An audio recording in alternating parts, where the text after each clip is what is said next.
sexual relations with a woman.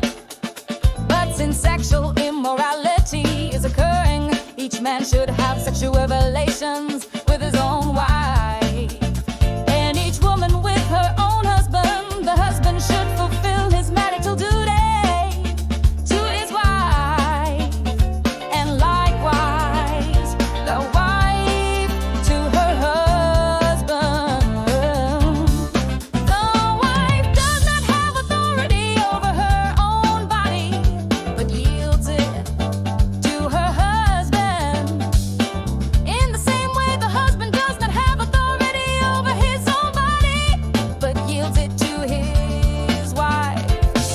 Do not deprive each other, except perhaps by mutual consent, and for a time, so that you may devote yourself to prayer. Then come together again, so that Satan will not tempt you because of your lack of self-control.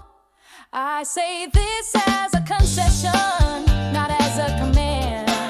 I wish that all of you were as I am, but each of you has your own gift from God. One has this gift, another has that.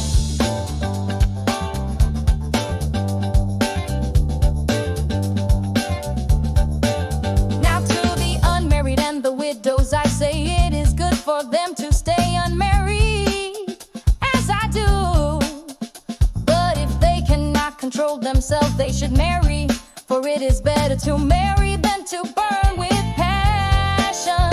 To the married I give this command: a wife must not separate from her husband.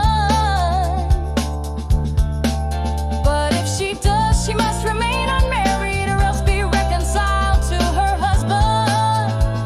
And a husband must not divorce his wife.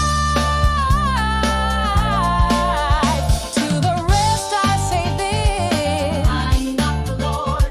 If any brother has a wife who is not a believer, and she is willing to live with him, he must not divorce her. And if a woman has a husband who is not a believer, and he is willing to live with her, she must not divorce him. For the unbelieving husband has been sanctified through his wife, and the unbelieving wife has been sanctified through her believing husband. Otherwise, her children would be unclean, but as it is, they are holy.